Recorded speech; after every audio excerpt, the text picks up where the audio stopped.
Dear friends, English literature, Elizabethan and Jacobean drama. Macbeth by William Shakespeare, brief questions with answers. Brief questions 55 to 105. Question 55. Valiant cousin or the gentleman who says this and to whom? Why is it ironic? Answer. Duncan says this to Macbeth. This is ironic because he says this to the man who will be his murderer. Question 56. What does the word Thane mean?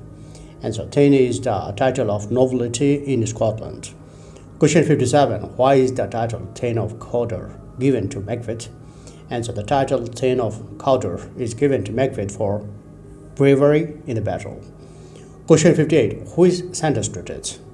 Answer. The Thane of Cawdor is sentenced to death. Question 59. Why was the original Thane of Cawdor executed? Answer. The original Thane of Cawdor was executed because he had betrayed his country. Question 60. How does the Thane of Cawdor prove a traitor? Answer. The Thane of Cawdor joined the King of Norway and levered in the country's wreck.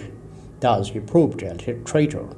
Question 61. What does Duncan reply when Malcolm describes Cawdor's last moment before execution? Answer. Duncan replies that none can tell what is in a person's heart by looking at the face. Question 62. What is Golgotha? Answer. Golgotha was the place where Christ was hanged on the cross. Question 63. Oh, memorize another Golgotha. Who says this? What is meant here?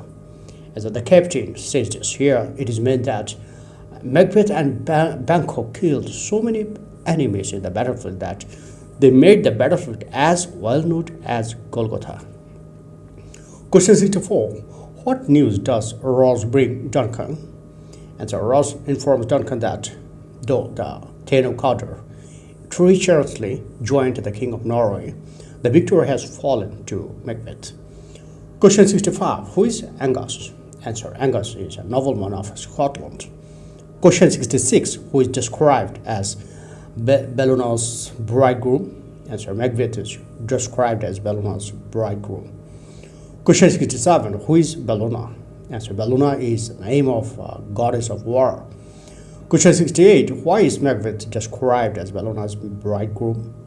Answer. Macbeth is described as Belluna's bridegroom because of his valor, which is in no way inferior to that of the god of war. Question 69. In what sense Macbeth is comparable to the Thane of Cawdor? Answer. Macbeth and the Thane of Cawdor are comparable both in terms of bravery and in terms of treason. Question 70. What he had lost novel Macbeth had won? What has novel Macbeth won? Novel Macbeth has won the title of Thane of Cawdor. Question 71. Why does the first witch want to torture a sailor? Answer. The first witch wants to torture a sailor because his wife refused to give her chestnuts. Question 72. What is a tiger? Answer. The tiger is the name of a ship. Question 73. How would the witch torture the sailor? Answer. The witch wants to torture the sailor by bewitching the ship, the tiger, and laying a spell on the sailor. Question 74. And like a rat without a tail, who wants to assume the figure of a rat without a tail?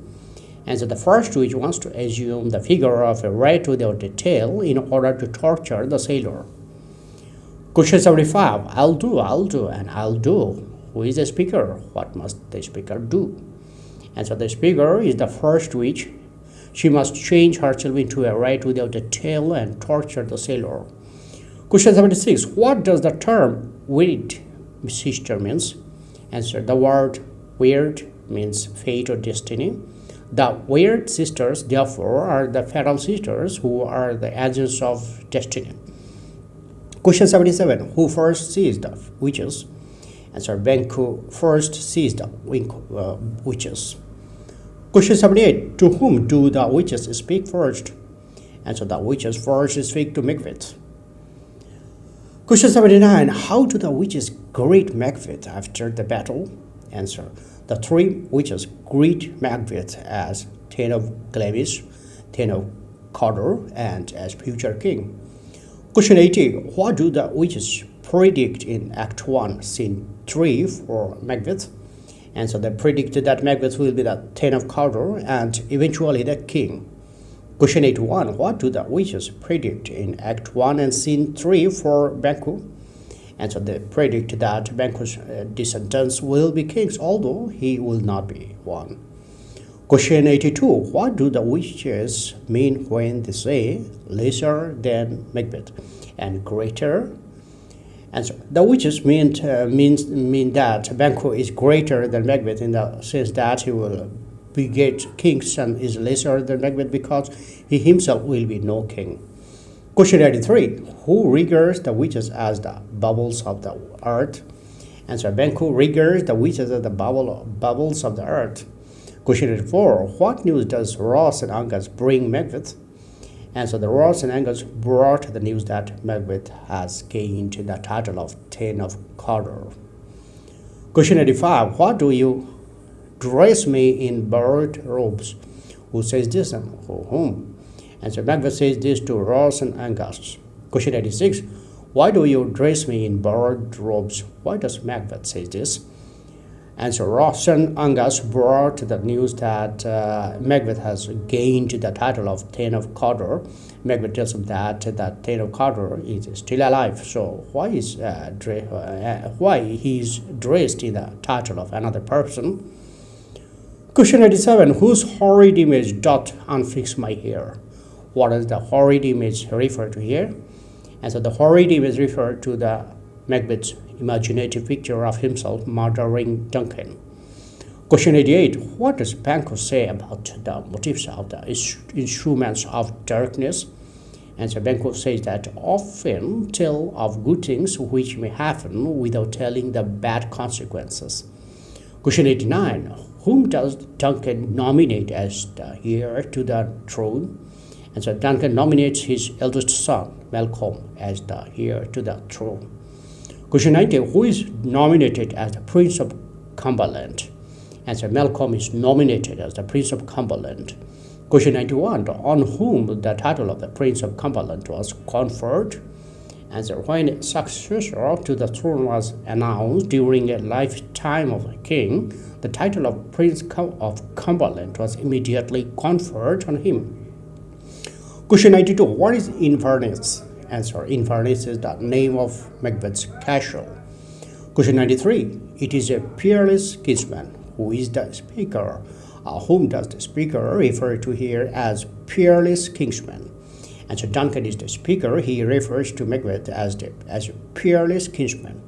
Question 94. Why does Duncan call Macbeth a peerless kinsman?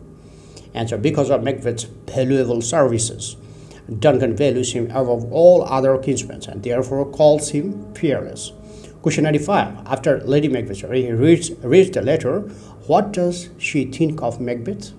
And so Lady Macbeth thinks that Macbeth could be a good king if he lacks the hard-heartedness which would allow him to get to the position. Question 96. What does Lady Macbeth advise Macbeth when he arrives home?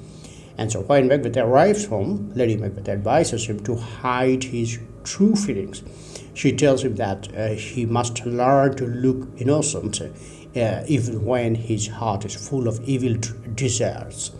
Question 97. Yet I do fear thy nature. Who is the speaker? Or whose nature does the speaker fear? Answer. Lady Macbeth is the speaker. She fears the nature of Macbeth. Question 98. Yet I do fear thy nature. Why does Lady Macbeth fear the nature of her husband? Answer. Lady Macbeth thinks that her husband is full of human kindness. So she fears the nature of her husband. Question 99. What does the phrase the milk of human kindness refer to? Answer. The milk of human kindness refers to the gentleness of human nature. Question 100. What is the nearest way for Macbeth to become the King of Scotland? Answer. The nearest way for Macbeth to become the King of Scotland is to assassinate King Duncan. Question 101. To change on mortal thoughts, unsex me here. Who is the speaker? Answer. The speaker is Lady Macbeth. Question 102. Question 102. To tend on mortal thoughts, unsex me here. What does the phrase mortal thoughts refer to here? And so here the phrase mortal thoughts refer to the deadly thoughts, that is murdering Duncan. Question 103. To tend on mortal thoughts, unsex me here. What does Lady Macbeth mean by unsex me? Answer: by unsex me, Lady Macbeth wishes to drive away her feminine qualities. Question 104. Why does Lady Macbeth wish to drive away her feminine qualities? Answer: Lady Macbeth wishes to drive away her feminine qualities so that she can execute her design of putting an end to the Duncan's life. Question 105. What is the significance of Lady Macbeth's unsex me scene? Answer: in Lady Macbeth's unsex me scene, she wishes she was a man so that she could have power instead of her husband having it and her having to control him. Thank you friends for watching my video.